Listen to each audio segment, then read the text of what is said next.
it's hard to write awkward authentically unless you've been that person. So that's the only reason why I'm asking. I'm not trying to Are like you calling me awkward right now? I'm not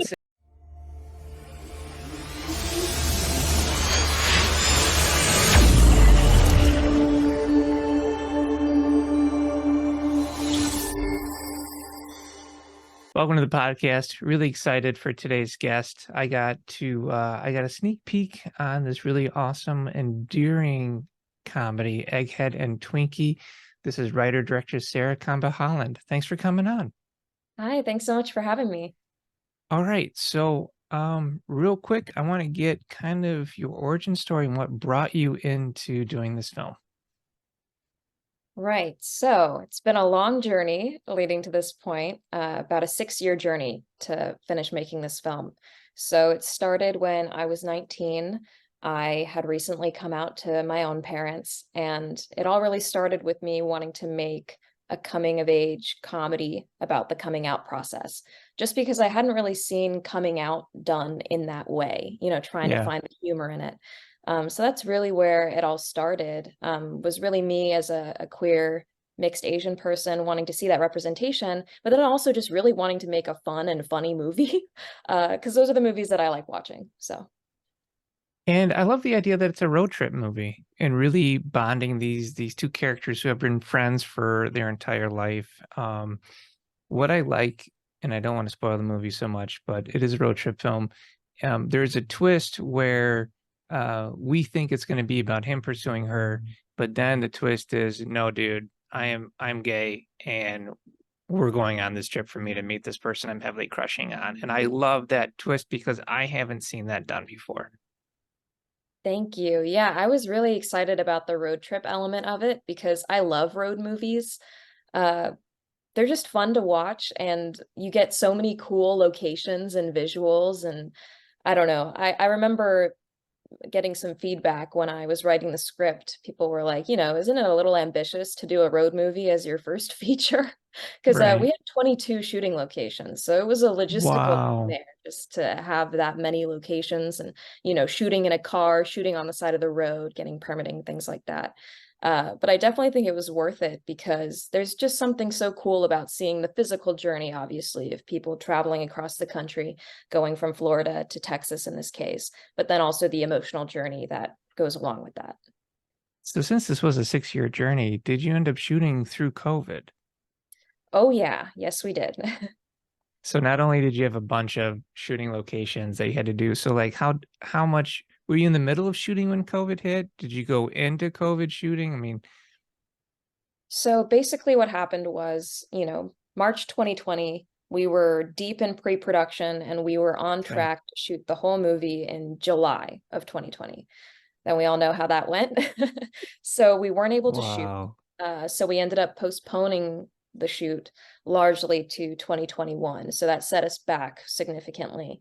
But the good news was that because we now kind of had this extended pre-production period that we weren't expecting, was we ended up pivoting and marketing the movie on TikTok. And that actually ended up being a large part of how we were able to get the funding together to make this, is we grew this really large audience on social media that all wanted to come on board and help.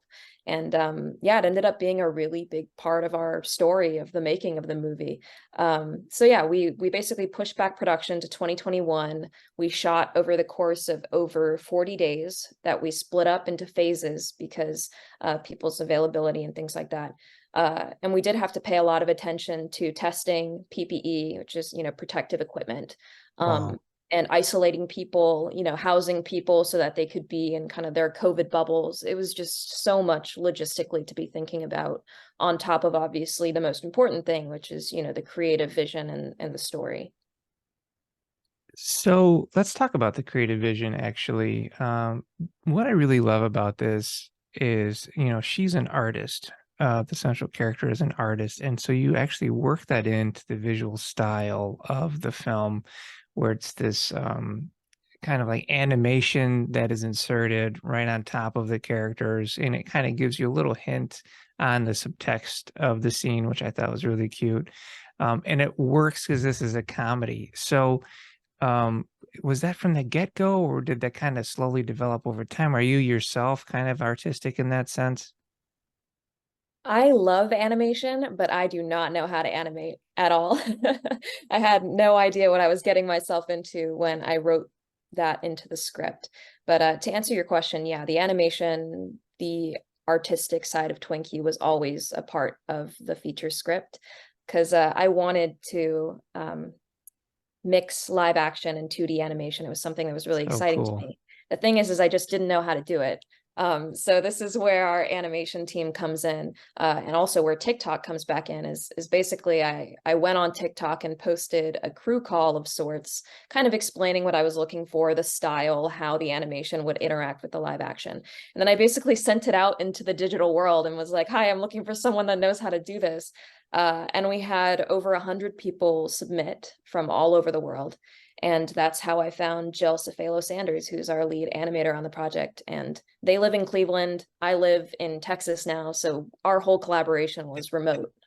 So yeah, it was a really unique experience. It's absolutely incredible, and it just works so seamlessly. And then plot wise, not spoiling it, but the way it's tied up in the end is absolutely beautiful.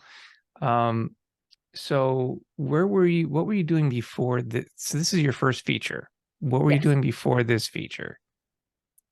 making shorts, Shorts, which is and usually then how you it goes. and then you just decided I'm doing this feature. And I mean, did you get out there and kind of, find some producers, and obviously use TikTok as a way of get funding, which is I've never even heard that done before. So I didn't even know that that's something that people are doing, or maybe you're starting it out and we're going to see a lot more people doing it. But yeah, I just want to hear real quick how you move forward. Thank you. Well, with the TikTok thing, we like to say that we're the first. And to my knowledge, I think that we are the first that used that Wow. platform to fund a feature, basically.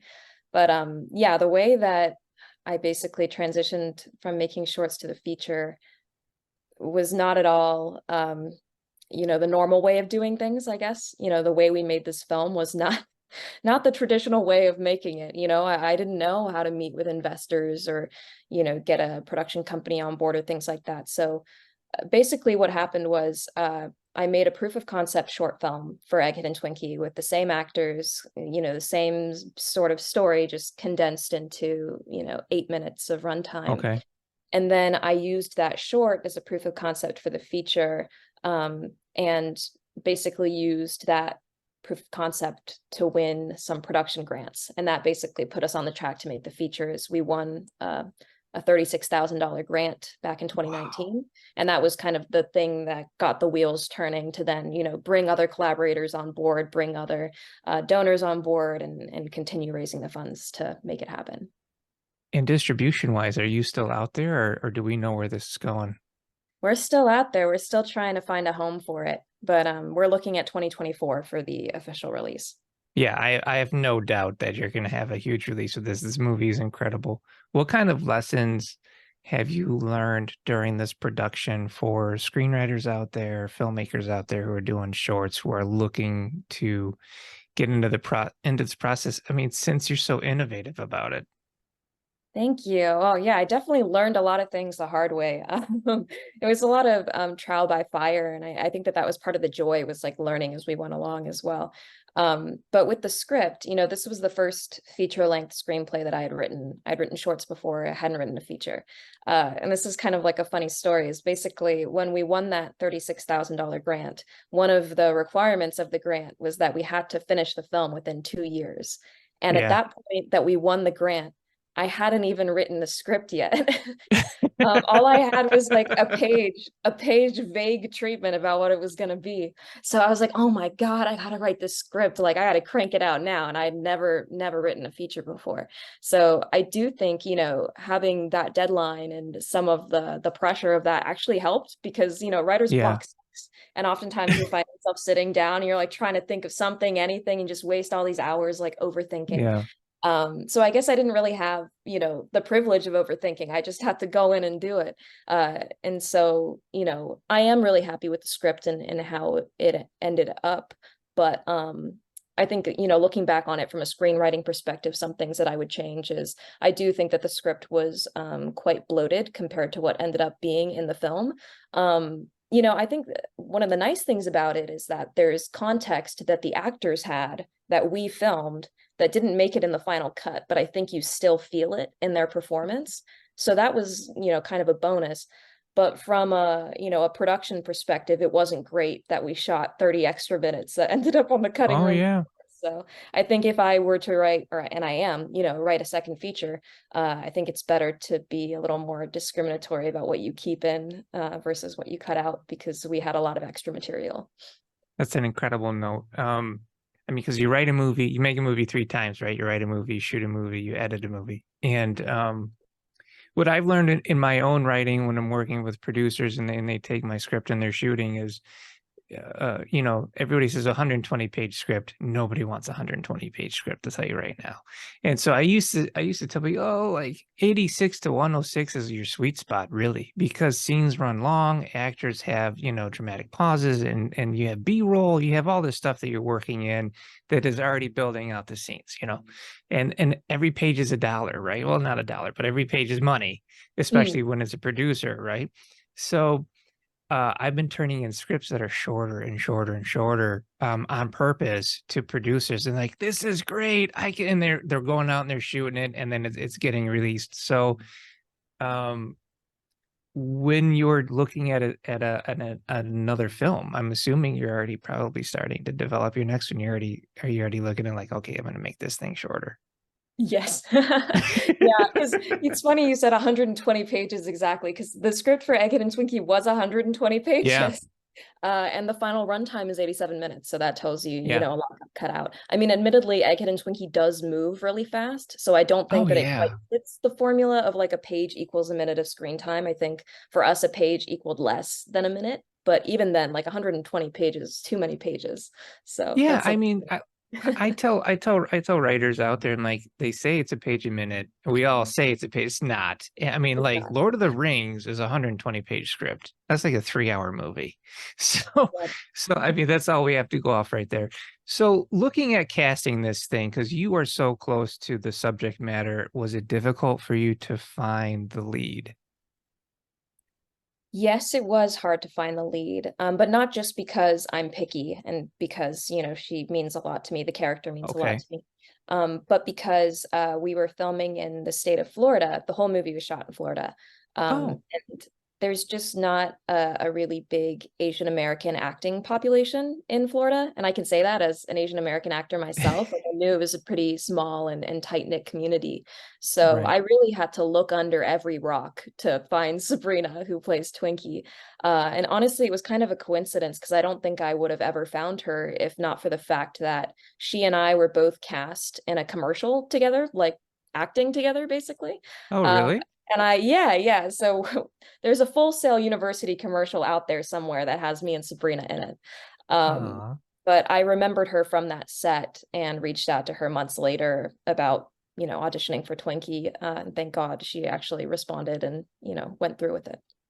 Can I just mention she does a hell of a job. I mean, it's great. Her friendship chemistry with Egghead is fantastic. So I don't know if those two had worked together or if they had just spent time like getting to know each other before screen, but it really comes off like these two people are not trying to be best friends on screen. It feels like there's a camaraderie there.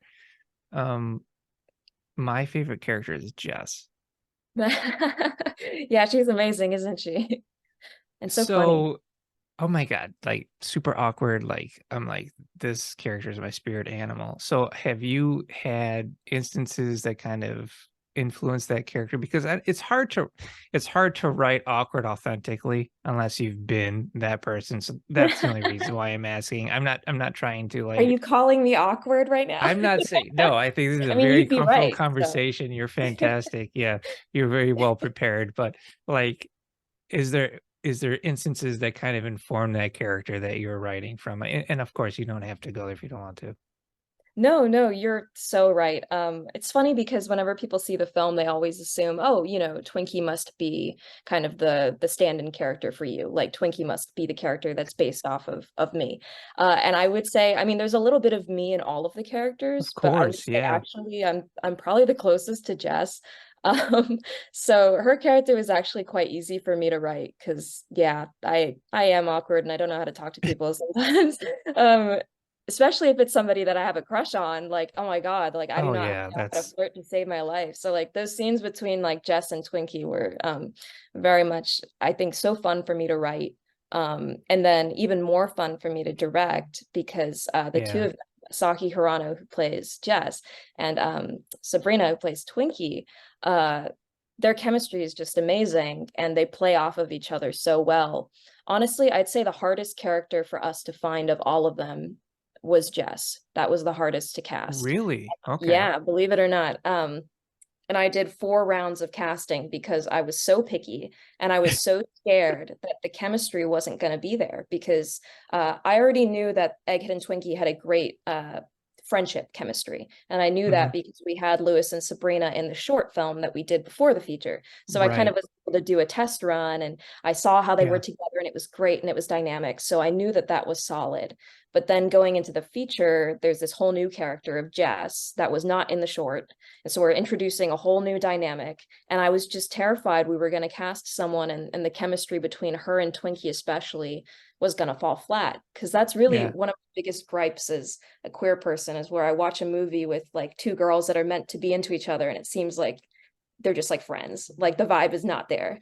Right. So that was really important to me. And I think that we lucked out in finding Asaki. And yeah, it was just a joy to direct those Oh, scenes. and I just love her performance. She has these beautiful little beats and pauses, and yeah, it's just right. So before I let you go, is there anything I should have asked you that I didn't? Um, I mean, I think we really talked about a lot of fun stuff. You asked me some questions I don't normally get asked, but I guess I would say kind of bringing it back around to the Austin Film Festival, which is where we're showing this week. I'm just really excited to be screening at this fest because I'm from Austin originally. So That's it's a fun awesome. screening in that I'm inviting some of my high school teachers, like my parents are coming out, Oh, my high school friends are coming out. So it should be a lot of fun. And I'm just really honored to be a part of a festival that I've really been looking up to since I was a young filmmaker making terrible shorts in like the ninth grade. well, congratulations. Austin is incredible. I mean, you've done well at TIFF, you did well at CineQuest. This thing is just killing it. So obviously, I'm looking forward to more that you have coming out. But once again, congratulations. The film is Egghead and Twinkie.